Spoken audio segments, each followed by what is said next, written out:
Once there lived a family not too far out from where we all lived. The Darling family.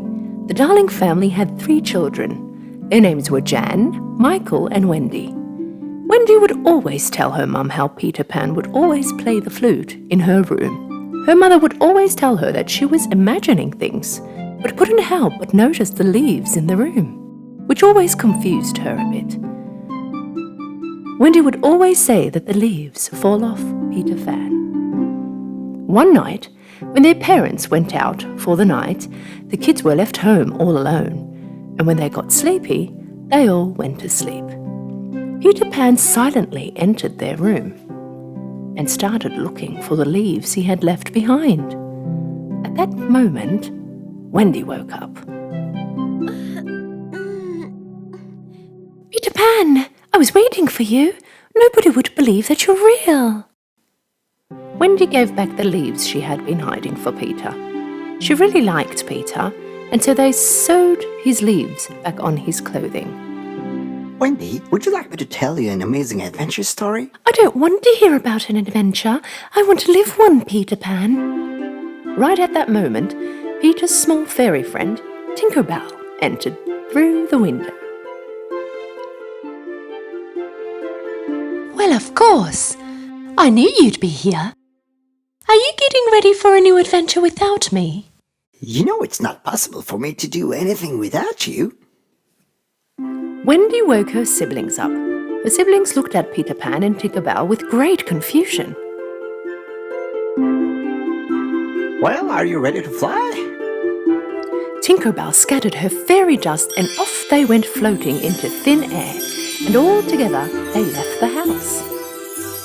The kids headed towards Neverland at once.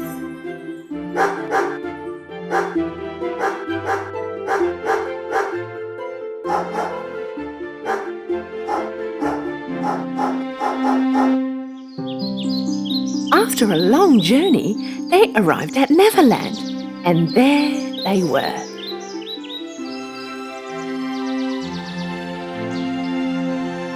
The mermaids, wild animals, Indians, pirates, and the lost boys were there too. Amongst them all was the most dangerous of them, called Captain Hook. Captain Hook was Peter Pan's enemy. The reason for this was because when they were fighting, Peter cut his arm and a huge crocodile ate it. Along with his arm, he also swallowed his watch, and because of this, the crocodile would always make a tick-tock noise.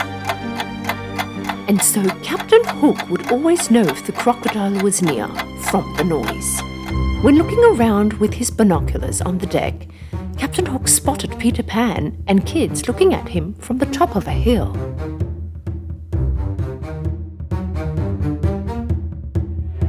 He immediately ordered the men to fire the cannons.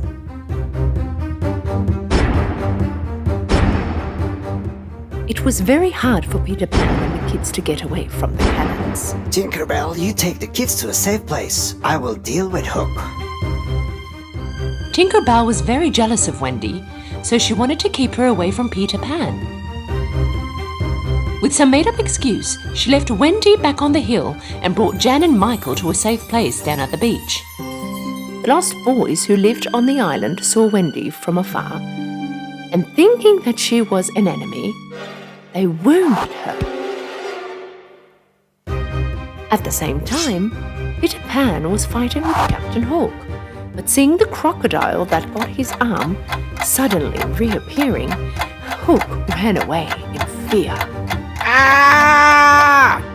Whilst Peter Pan was coming back, he saw Wendy lying on the rocks wounded, and he was very upset. And the lost boys were very sorry when they realized that the girl that they had wounded was Peter Pan's friend. I have left the kids in your care. Tinker Bell was so sorry. She also realized that what she did was wrong. I am so sorry, Peter. This will never happen again, I promise. Lost boys made a beautiful home for Wendy and her brothers. At night, they all would sleep in the house underneath the trees, listening to Wendy's stories. And Peter Pan would keep guard in front of the house. One day, when they were resting on the rocks, they spotted the pirates approaching. The pirates took the Indian chief's daughter hostage. Peter Pan and the boys went after to save the chief's daughter. And there was a big battle between them and the pirates. In the end, they saved his daughter and brought her to the chief. After that day, the Indians, Peter Pan, and the Lost Boys became very close friends. In fact, the chief ordered 2 of his best men in Peter Pan's command to guard the boys. Of course, Captain Hook was furious about this. One day I will beat you, Peter Pan, and you will not be able to get away. One night, when Wendy started to tell the story of her family, Peter realized how much she and her brothers missed their home. So he told them that they could go back if they wanted to, but that he wanted to stay. When they all were packing up for their long journey, they were attacked by the pirates. The pirates caught the boys after they set up a trap to the Indians and captured them. Peter Pan was sleeping at home, not knowing all that happened to the boys. Captain Hook saw him sleeping, but he could not open the door to Peter Pan's treehouse.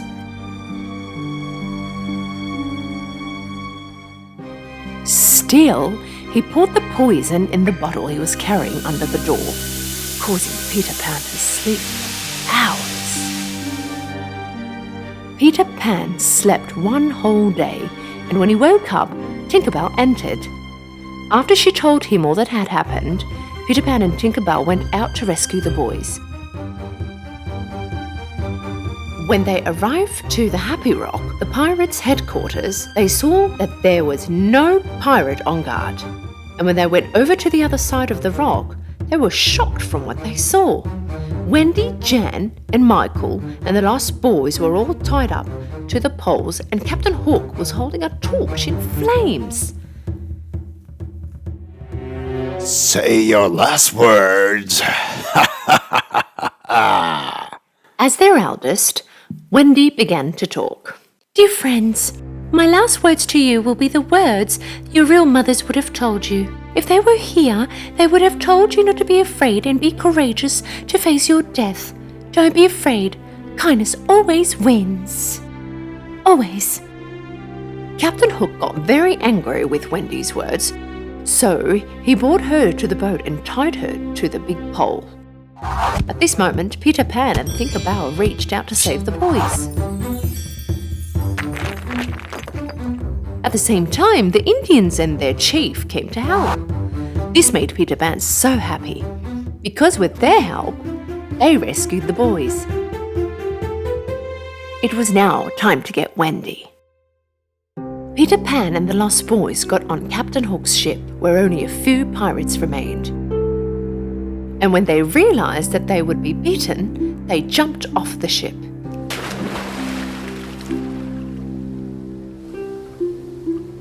There's nowhere to hide, Hook. Surrender! Peter Pan and the Lost Boys started to charge towards Captain Hook, pushing him to walk backwards, and suddenly he heard the noise, the one noise that he was most afraid of.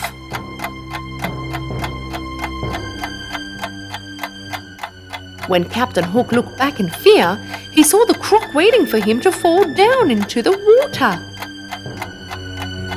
Help! In a flash, he ran to the other side of the boat, jumped and started to swim as fast as he could. Peter Pan and the Lost Boys began to laugh.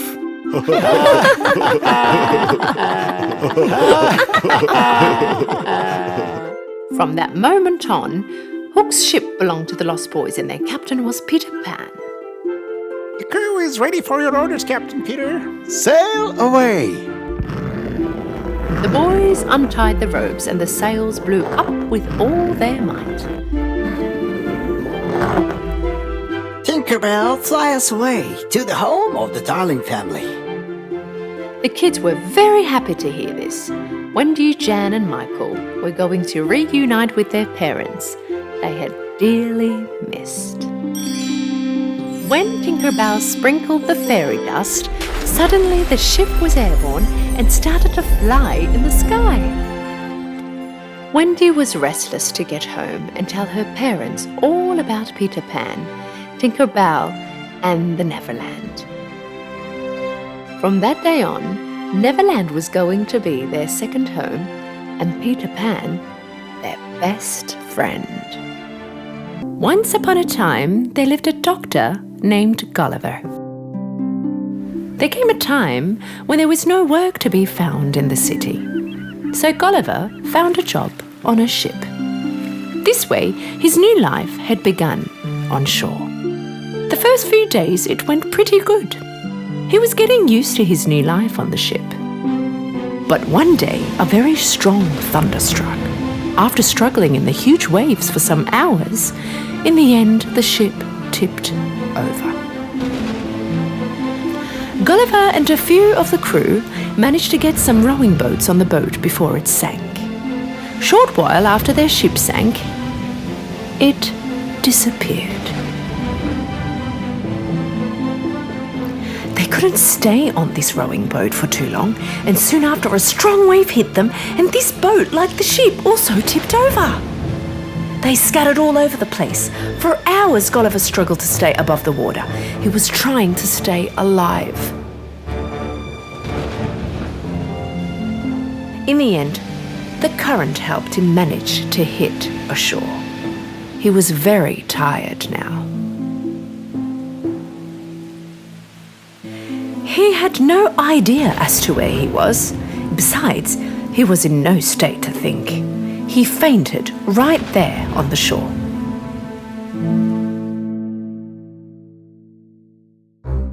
When he woke up, he noticed he had been tied up from head to toe. Surrounding him, he saw little tiny people as small as his palm.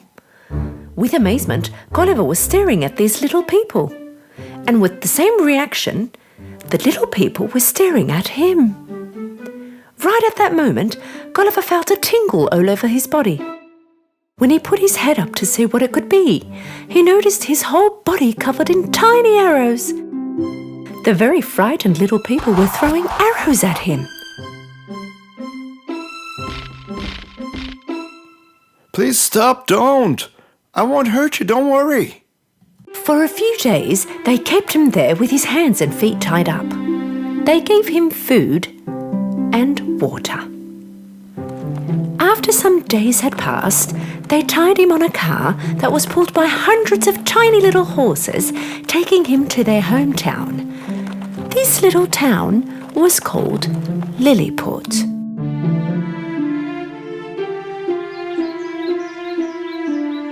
They saved the largest building in the town for him. But even so, to get inside the house, he had to crawl.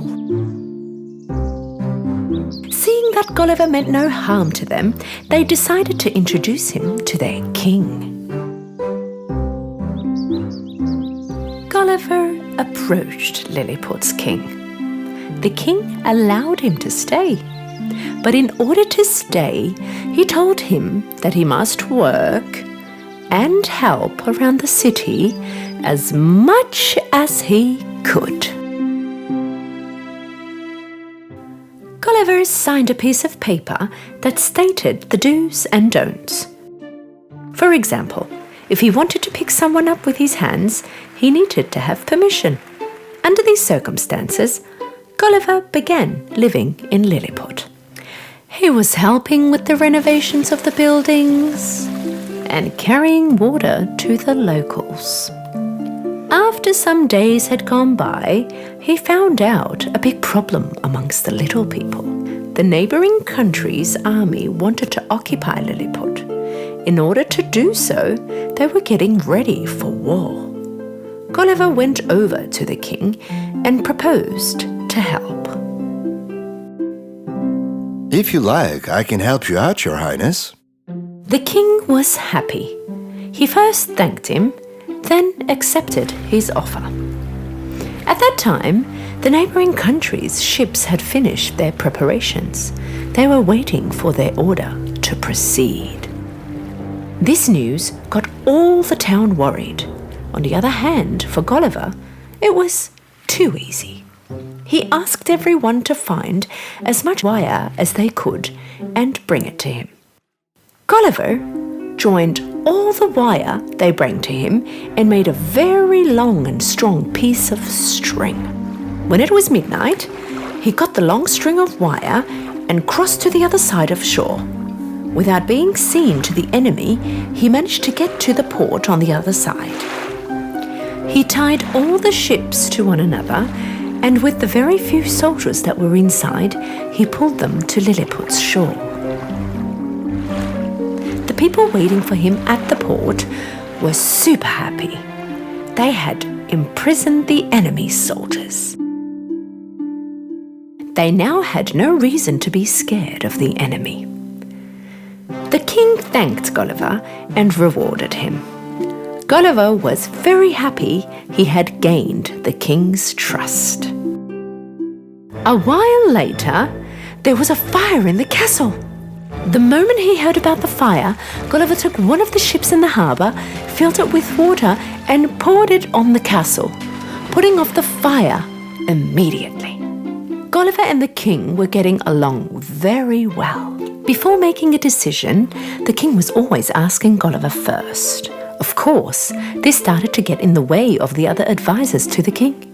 They were envious of Gulliver. Your Highness, we hear rumors. Gulliver is planning to get stronger and take your position as the king of Lilliput. Really? Yes, my king. We all know how strong he is. We can't defend ourselves if he attacks us. We can't live in fear like this. Public is also on its toes.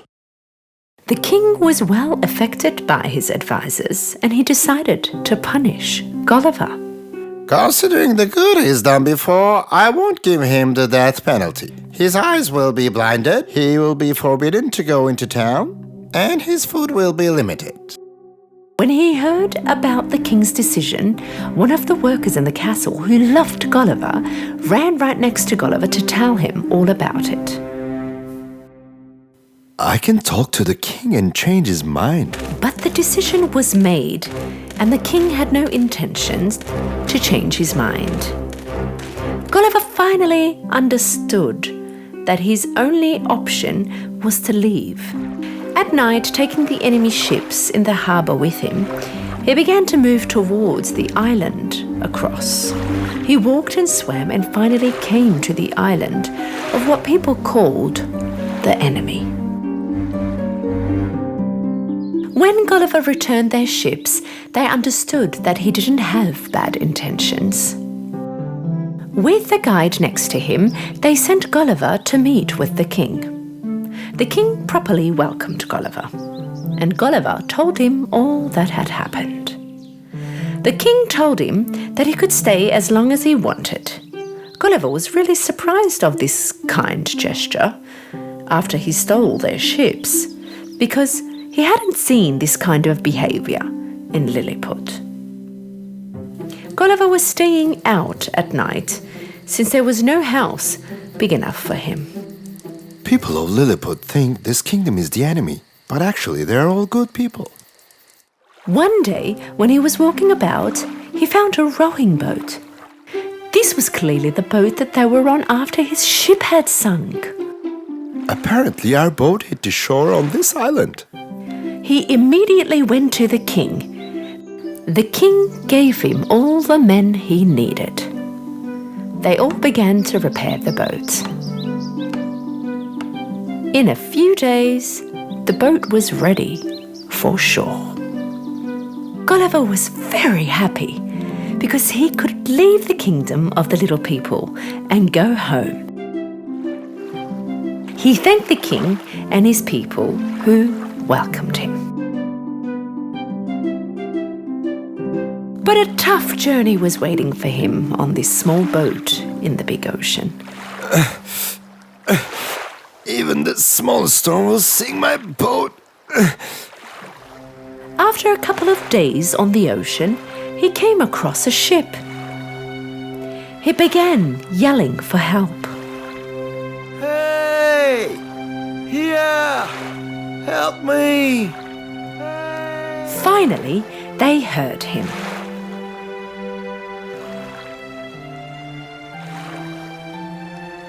They came next to the rowing boat and took Gulliver on their ship.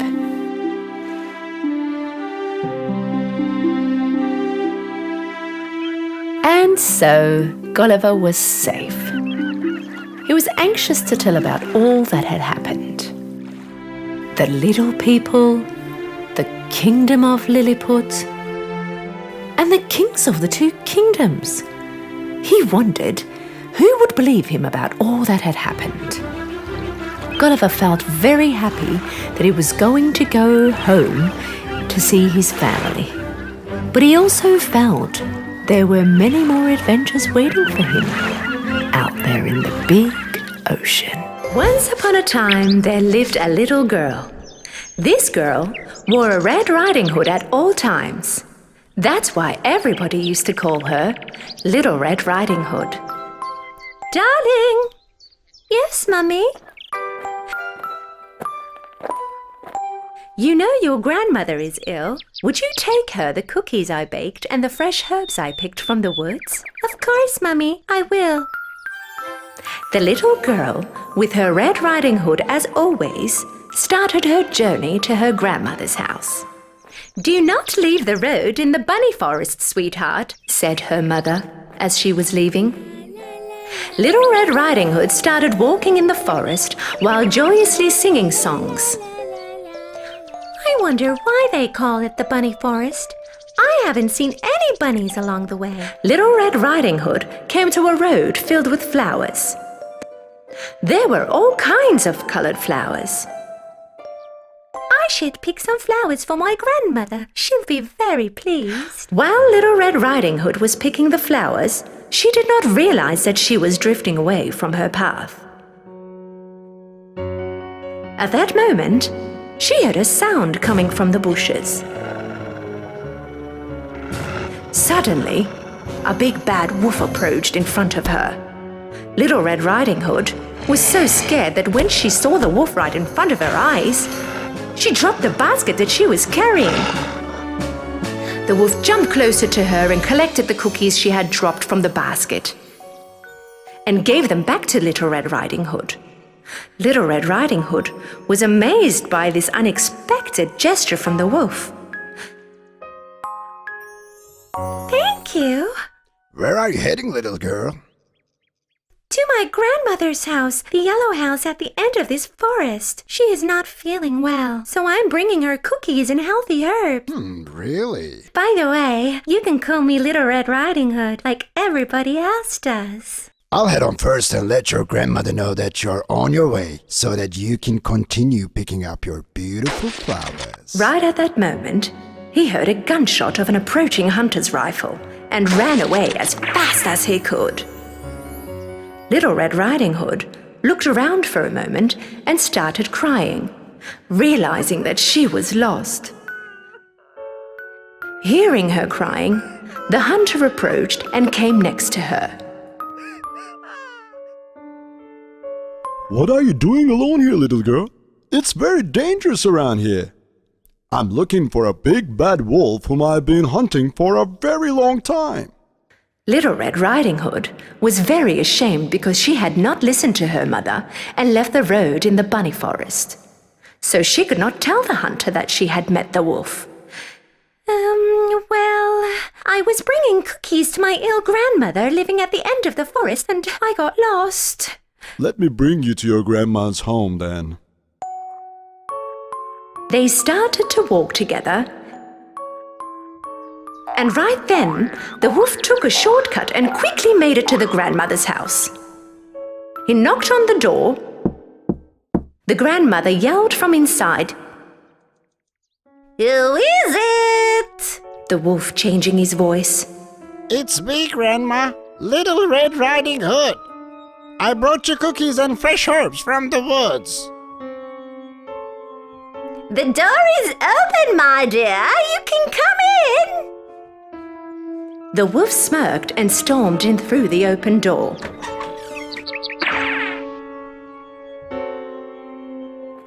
When a while later, Little Red Riding Hood and the hunter arrived at the grandmother's house.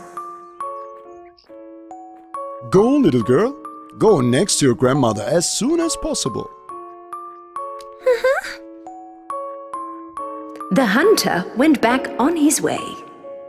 Little Red Riding Hood knocked on the door. Her grandmother yelled from inside. Who is it? It's me, Grandma, Little Red Riding Hood. The door is open, my darling. You can come in. Little Red Riding Hood hesitated for a moment, because the sound she heard did sound a little different than her grandmother. She then remembered that her grandmother was ill. Well, Grandmother probably sounds like that because she is ill. Little Red Riding Hood opened the door and went in. The wolf, dressed in grandmother's clothing, with her nightcap and her glasses, was lying in the bed. He also closed the drapes so that it became dark inside, and Little Red Riding Hood could not recognize him. I thank you, darling, for all your trouble getting all the way here to bring me food. Come next to me so I can give you a hug. Come, my darling. Come closer. Little Red Riding Hood left the basket on the floor, but she did not get too close to the bed, because her grandma looked different. Why are your arms so long, Grandma? So that I can hug you better. Why are your ears so big? So that I can hear you better. But why are your eyes so huge? So that I can see you better. Why are your teeth so sharp, Grandmother? So that I can eat you better. The wolf jumped out of the bed and charged at the Little Red Riding Hood. At that moment, Little Red Riding Hood realized that it wasn't her grandmother lying in the bed, but instead the big bad wolf she had ran into along the way. Help me! The hunter heard Little Red Riding Hood scream. Help! Help me! And ran straight to the house, stormed into the open door and caught the wolf immediately. I finally got you, big bad wolf. Now you're in my hands. The hunter cut the wolf's belly and rescued the grandmother. Thank you for saving us, Mr. Hunter. You're welcome. But promise me, little girl, that you will never forget what your mother asks of you. With great appetite, Grandmother ate all the cookies Little Red Riding Hood had brought for her, boiled the healthy herbs to make a cup of tea, and instantly got well. Little Red Riding Hood promised her grandmother that she will never ever fall into the words of a bad wolf again. Little Red Riding Hood was walking in the forest once again, singing along merrily, as she ran into the same wolf again. The wolf was punished by the hunter to clean the forest, and he was very ashamed about what he did when he saw the Little Red Riding Hood. The bunny forest became full of joy, bunnies and flowers like it was once before.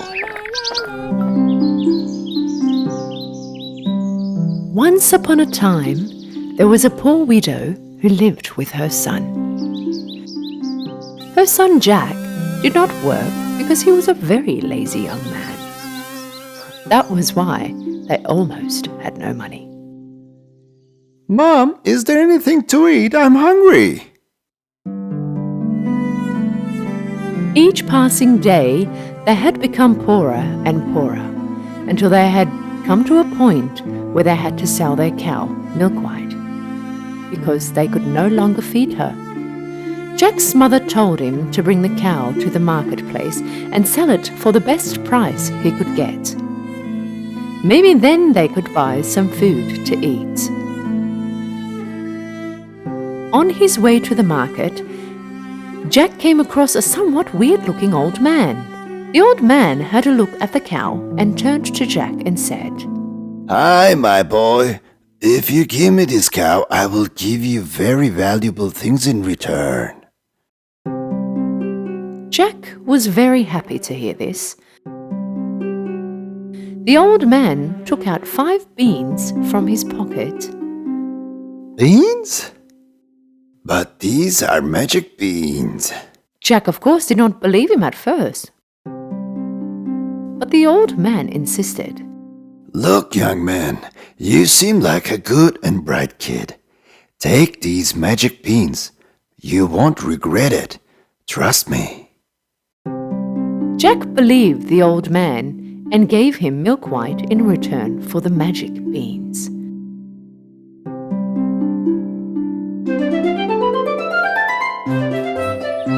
Happy with the exchange he had made, Jack ran home. Ma, look what I've got!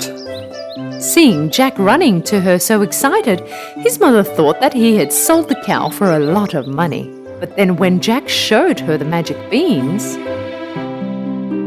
his mum was pretty cross.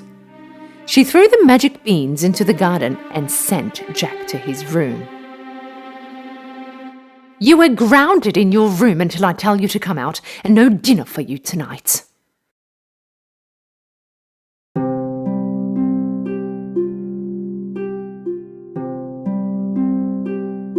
In the morning, Jack looked out the window, and he could not believe his eyes. From his bedroom window, he could see a stalk growing up really fast.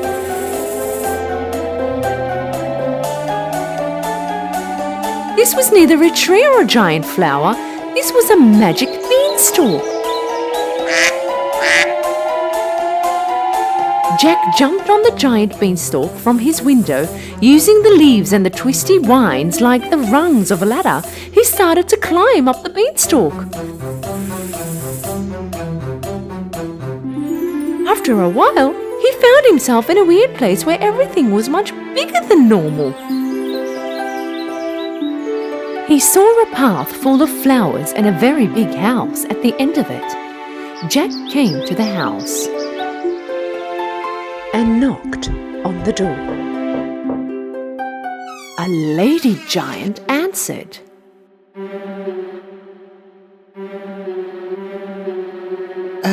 Well, I was going to ask if you had something to eat. Yes, I do, but you must disappear before my husband gets back, because he loves the taste of young children and so he eats them up.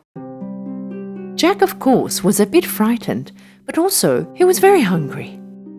Just as he was sitting at the table to have a bite, he heard someone talking outside with a deep voice. Fee, fo, foes, I smell a child with my nose. Raw or cooked, I don't mind. I can't get enough of those. The woman called out to Jack. Hide in the oven right this moment, my child. Jack hid in the oven at once. The giant went into the kitchen and started to sniff around. I can smell children. What are you talking about, dear? You're probably smelling the meat I've given the cats yesterday. After he had finished his dinner, the giant started to count his gold.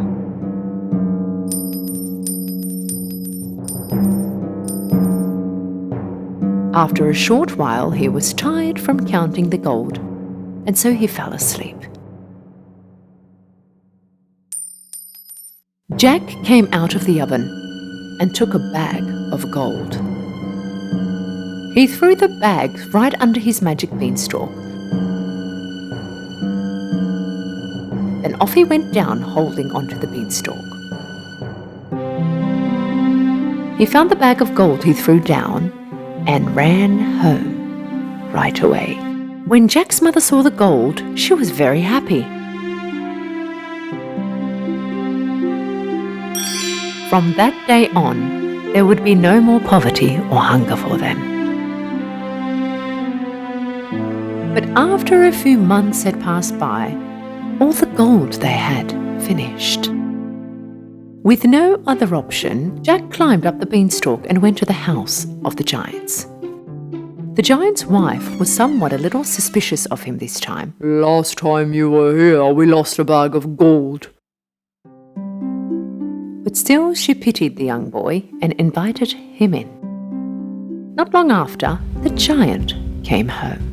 Fee-fo-foes, I smell a child with my nose. Raw or cooked, I don't mind. I can't get enough of those. Hearing the giant's song, Jack jumped into the oven once again.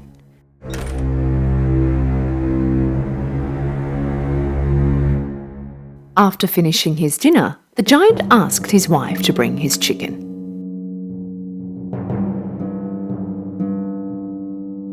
When his wife brought the chicken, he ordered the chicken to lay an egg. Leaving Jack fully surprised, the chicken laid a golden egg. And when the giant went to his room to rest, Jack came out of the oven and took the chicken and rushed down the beanstalk. Thanks to the golden egg, Jack and his mother were rich once again. But after some time had passed, Jack decided to try his luck once again and started to climb up the magic beanstalk. This time he went into the house without being seen by the wife and hid in a big copper pot. Sometime later the giant came home. Fee-fo-foes.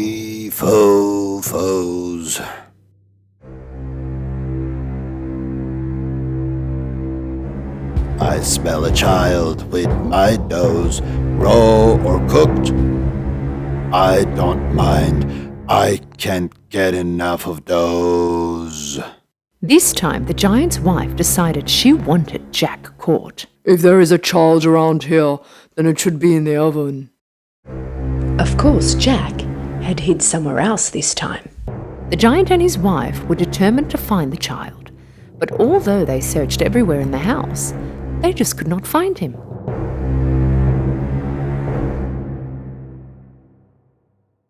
After their dinner, the giant put a golden harp on the table, and so he ordered play.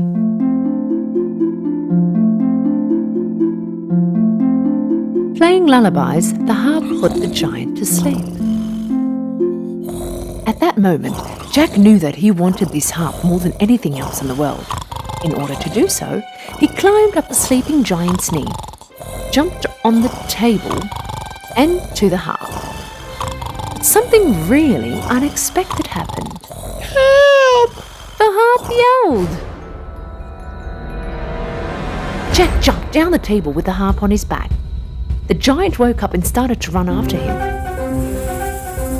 Jack started to slide down the beanstalk as fast as he could, and the giant followed. When he reached home, Jack called to his mother. Mom, quick, bring me an axe. They both started to cut down the beanstalk.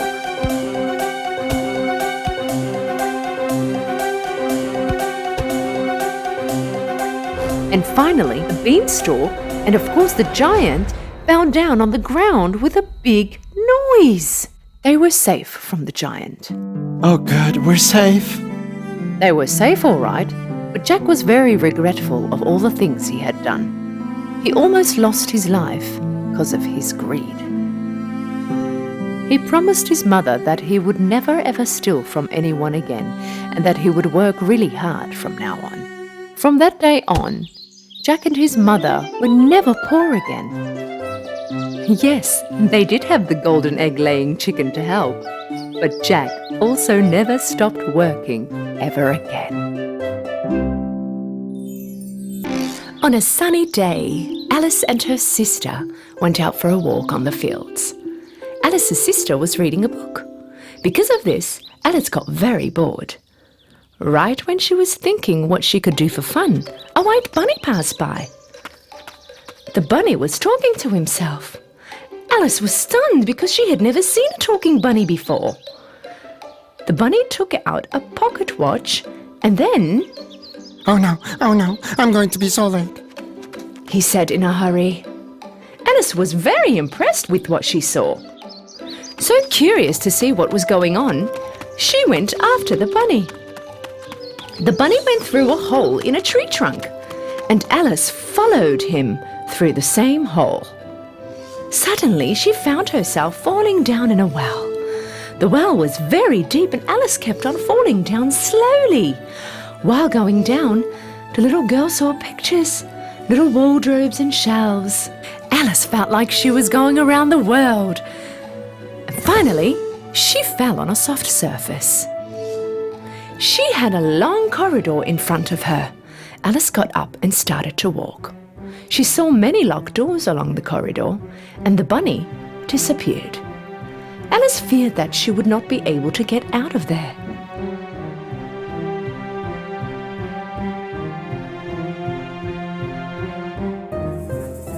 Right at that moment, she saw a little golden key on a three-legged small table next to her. She took the key and tried to open all the locked doors, but the key was too small for the doors. Looking around sadly, Alice realized that there was another small door behind the curtain. When she put the key in the lock, the door opened immediately. Alice was very happy when the door opened. Behind the door, there was a very beautiful garden. But because she could not fit through the door, Alice could not go out. When she returned to the table inside, she noticed a bottle with a label saying, "Drink me" on it. Alice took the bottle and started drinking. As she drank the potion, she began to shrink. When she got small enough, she thought she could fit through the door. But when she got back to the key, she realized that she had gotten too small to reach the table. She started to cry. At that moment, she saw a cake on the floor. The cake had a label saying, "Eat me." With curiosity, Alice took a bite from the cake. At that moment, she started to grow again. Now she could get the key, but was too big to go through the door. Alice was too tired. With no hope, she started to cry again. The tears running from her eyes started to form a big puddle that reached the end of the corridor.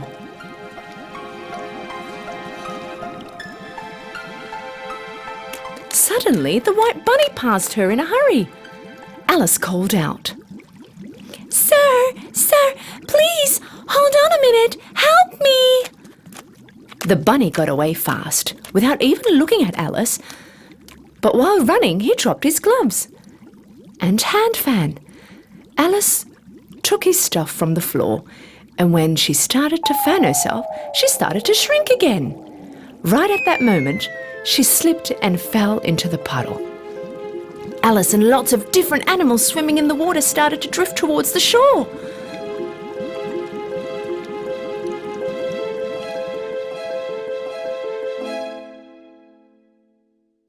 When they reached the shore, they were all wet, and Alice saw the bunny again. This time the bunny thought she was his maid and asked her to bring his gloves and hand fan from his house. Alice went to the bunny's house in the forest. When she entered, she immediately found his gloves and hand fan, but right there she saw another bottle on the table. She reached to the bottle and thought, "If I drink this, maybe I can go back to my normal size." She took the bottle and drank the whole potion. Instead, she became so huge she could not even move in the house. What am I going to do now? How will I get out of here? In the meantime, the bunny was waiting for Alice impatiently. Fearing from Alice, the animals started to throw rocks into the house, breaking windows. The stones landing next to Alice started to turn into small cakes. When Alice started to eat these cakes, she started to shrink again and managed to go out of the house. But this time, unfortunately, she got too small. Poor Alice got so tiny she was lost between the little bushes in the woods. She started to think about what she can do to get back to her normal size. At that moment, she saw a puppy a little further away. When she called the puppy over to pat, she realized how much smaller she was next to the dog. She almost got squashed by the puppy's paws. When she was running, she stumbled over a mushroom. There was a blue caterpillar on the mushroom. She asked the caterpillar what she can do to get back to her normal size. The caterpillar answered with a wise manner.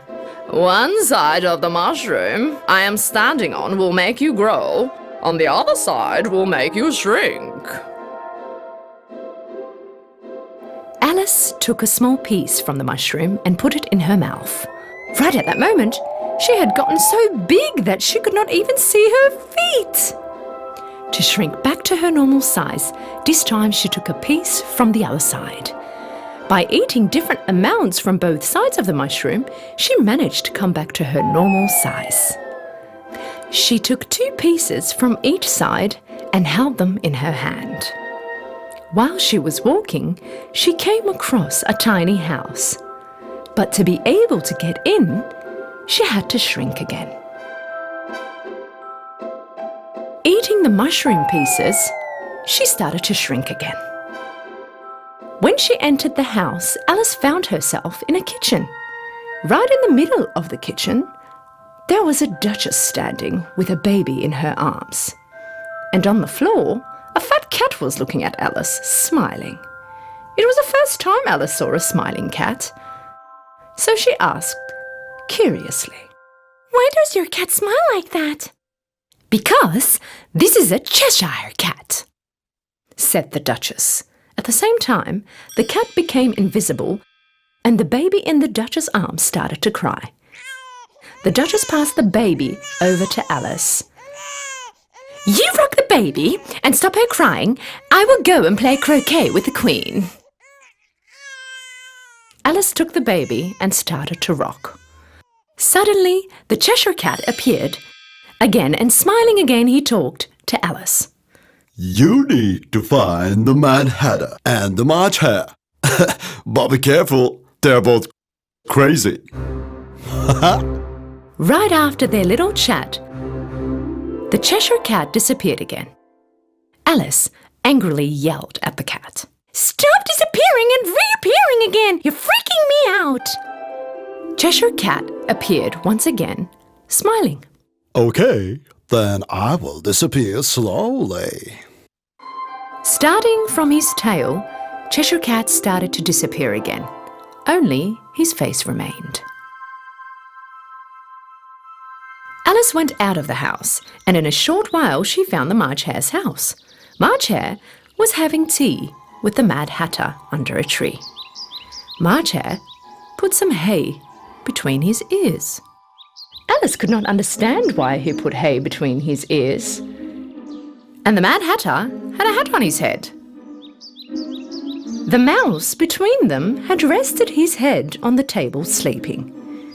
And they both had their arms on the mouse, using him as a pillow. When they saw Alice coming, they opposed, saying that there was no space available. No, there's plenty of room, said Alice. Mad Hatter asked Alice. Why do you think the crow looks like a desk? Why do you think? I don't know. Alice got really bored of these stupid and rude jokes of the Mad Hatter and March Hare. She said, "This was the stupidest meeting I have been to," and went away. Alice noticed a door in the trunk of a tree. When she entered, she found a golden key. The golden key opened the door to a beautiful garden. Entering the garden, Alice was very surprised. The gardeners of the Queen of the Hearts were painting all the white roses to red, and all the men looked like playing cards. So Alice asked, "I'm curious, why are you painting all the white roses red?" So the gardener answered, The Queen wanted red roses, but we accidentally grew white roses. If the Queen finds out, she will chop our heads off. Right at that moment, the Queen of Hearts came to the garden. The soldiers next to her were all in the shape of playing cards. Queen of Hearts invited this strange girl she saw for the first time to play croquet. Alice never saw a croquet field like this one before. Hedgehogs were balls and flamingos were the croquet mallets. In the middle of the game, the players started to fight and throw hedgehogs at each other. The Queen was very upset with this situation. She suddenly stomped her foot on the floor and yelled with anger, "Chop off the heads of all the players who fight!" The Queen of Hearts was so angry, she cancelled the croquet party. And suddenly, there was a loud voice. The trial has begun! Everybody started to run towards the court. A trial was going to be held for Jack of Hearts, who supposedly had stolen a pie from the Queen's kitchen. The Queen could not catch the Jack of Hearts during this incident, therefore she could not punish him. The Jack of Hearts was held in prison during his trial. The White Rabbit started to read from the roll of paper he was holding. On a beautiful summer day, our Queen of Hearts had baked delicious pies, and Jack of Hearts had stolen them. The king yelled from his seat. Call the first witness. The first witness was the Mad Hatter. When the Mad Hatter started to talk on the witness stand in front of the king, Alice suddenly started to grow. The White Rabbit announced that it was time for Alice to take the witness stand. Hearing her name being called, Alice immediately stood up. Forgetting how big she grew, when her dress tangled on the jury stand, she turned the stand upside down, making all the members of the jury fall on the floor.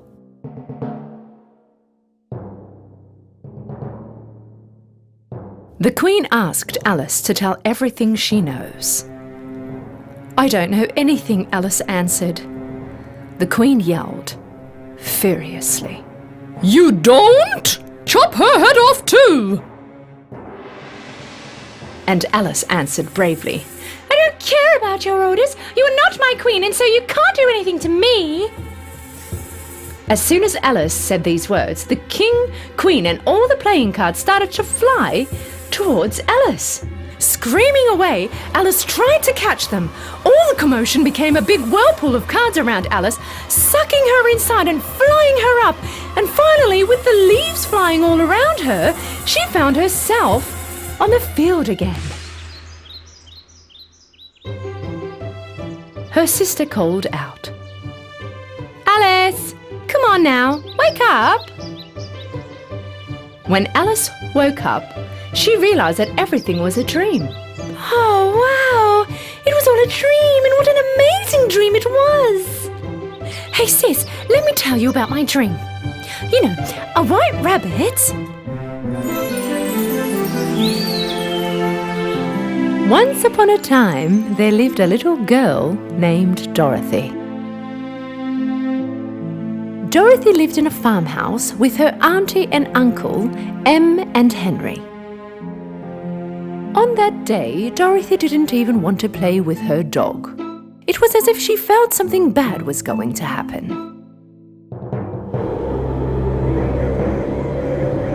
A hurricane is coming our way. We must hide in the basement. And so Auntie Em yelled out, "Come here this instant, Dorothy." Toto, come here. We must go down to the basement. Dorothy had to go under the bed to get her dog. Right at that moment, the farmhouse began to shake severely. Then the farmhouse began to spin around in its spot. The little girl was trying to hold on to something, and at the same time she was trying to catch her dog. And she was about to fly out of the door. She managed to catch her dog. She wasn't able to see nothing, just the skies and clouds. Right at that moment, she knew she was way up into the sky. The house and her head were spinning so fast that she was so sleepy, she was numb to all that was happening around her. And so she fell asleep. Dorothy woke up with a big bang. The bed jumped up so high that it made the little girl fall out of the bed and onto the ground.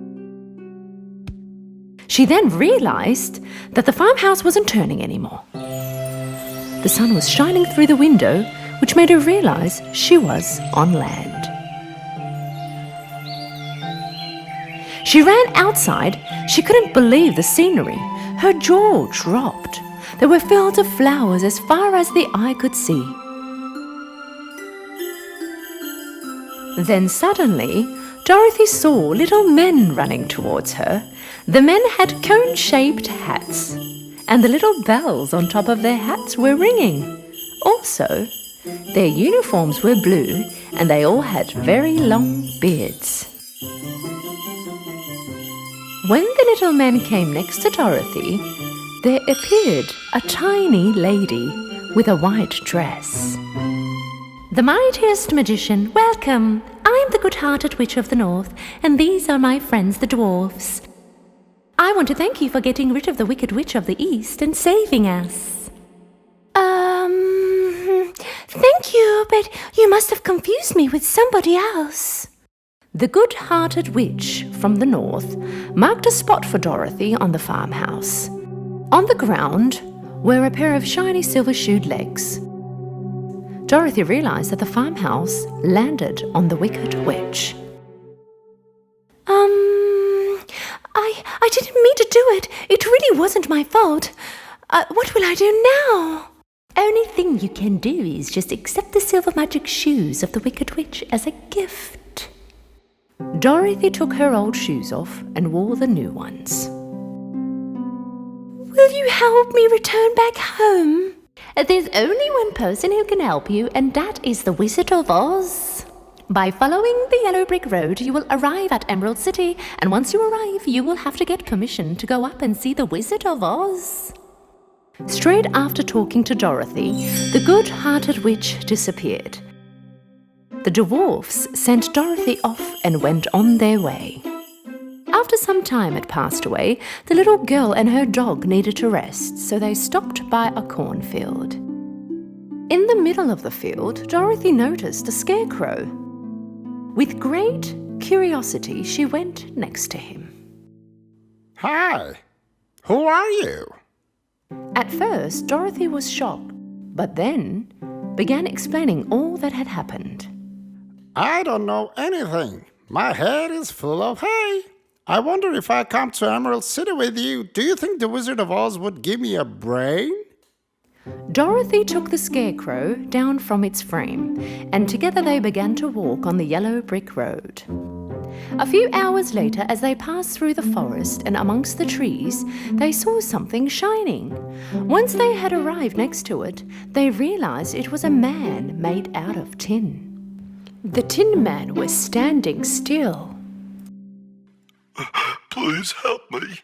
Because I have rusted, I have not been able to make a simple move for a very long time. How can we help you? Over there, you can find my shack. Please go over there and get my oil tin and rub it on my joints. Dorothy did as the Tin Man told her to do. She poured oil on all his joints, and he began to move again. Thank you so much. And what are you guys doing here? Dorothy began to explain what had happened all over again. Do you think you could give me a heart? And so the Tin Man followed them. The forest began to get dark. And suddenly they heard a horrific roar. And out out jumped out a lion in front of them. But when Toto began to bark, the lion took a step back in fear and began to shiver. How can a big lion like you be afraid of such a small dog? I know, I'm a coward. Even the slightest noise can scare me. Wait, don't cry. Tell you what, we're looking for the Wizard of Oz. We all will ask for something from him. Maybe he can give you courage. The lion wiped away his tears and joyfully agreed to go to Emerald City with them. They walked for a while. The Scarecrow showed them the sky shining green. The Emerald City wasn't so far now. Soon later, after a couple of hours of walking, they had reached the gates of the Emerald City. We have come here to see the Wizard of Oz. To enter the castle, they had to wear giant glasses because they could be blinded by the Emerald City's shiny green lights.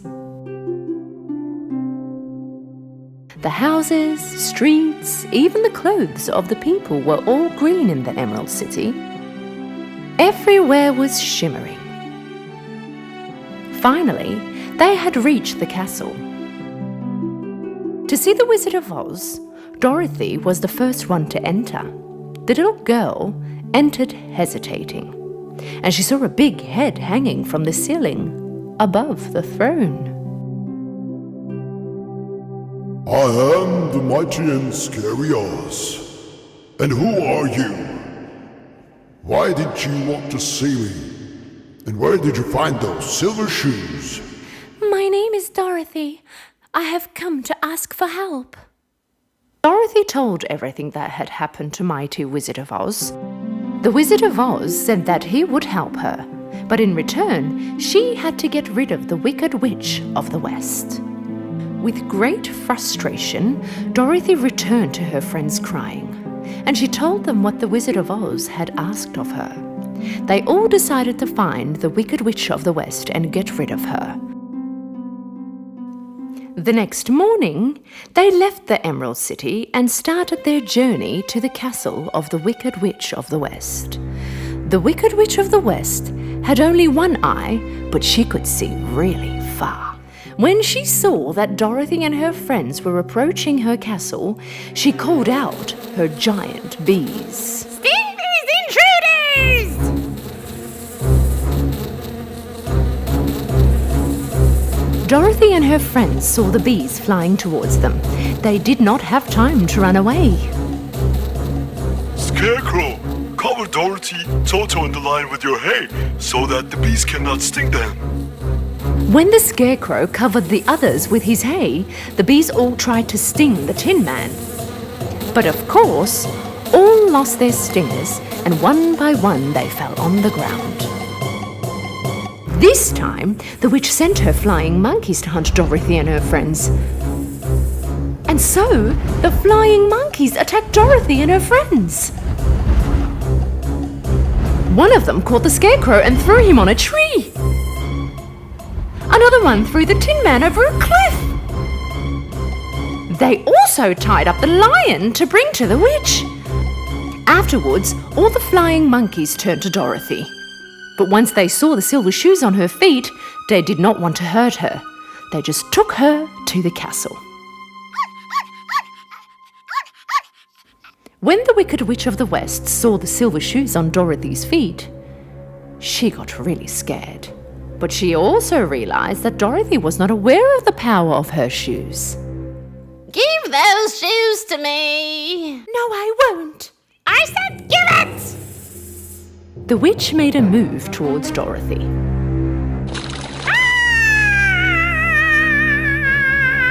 How did you know that water is the only thing that can destroy me? Oh, I am so sorry.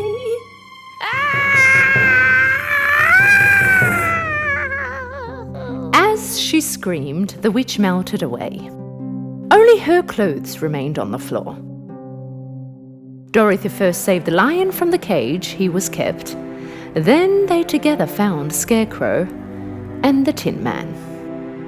They went back to the Emerald City, told them that they got rid of the evil Wicked Witch of the West, and wanted to see the Wizard of Oz. The mighty Wizard of Oz welcomed them all together this time. When they entered the throne room, they heard the deafening loud sound. I am the mighty Wizard of Oz. Why are you looking for me? Toto got so scared that he ran over the big separating screen in the corner. Behind the screen appeared a tiny, bold, old man. He was holding something resembling a horn in his hands. And who might you be? I'm the mighty Wizard of Oz. Are you the Wizard of Oz? But how can that be? The old man decided to explain his story. In reality, he was working in a circus. He used to make shows with the hot air balloon. One day, when a strong wind blew him to this castle, the people of the Emerald City thought that he was the wizard coming from the skies. And they asked him to rule the city, and so he agreed. And what about all your promises? The wizard told the Tin Man that he could give him a heart this instant. He reached behind and took out a stuffed heart toy from the chest. The Tin Man felt much better. Then he returned to the Scarecrow, he opened the stitches on his head and put in a handful of wheat and sewed it back up again. It was the Scary Lion's turn. He poured some potion from a gold bottle in a bowl and asked the lion to drink this potion of courage. The lion drank the potion. Suddenly, he left this weak, scared look and roared like the big, mighty lion he was. The Wizard of Oz smiled at them. He hadn't actually given them anything. All the things they had asked him, they had already had inside of them, but they did not know how to use it. Now it's your turn, Dorothy. You actually had everything you wished for right there with you all this time. If you tap your silver shoes to each other for 3 times, you will go wherever you wish for. So I could actually go home whenever I wanted? Yeah, but then I would be stuck on that field forever. And I was going to rust all by myself. And I would never become a courageous lion. Dorothy tightly hugged her friends. She said her farewells to each of them. Then she held Toto, and tapping her shoes 3 times, she said she wanted to go home next to her uncle and her aunt. After a short while, she found herself sitting in the garden. Excited, she looked around. She saw her uncle and her aunt running towards her. She laughed with joy.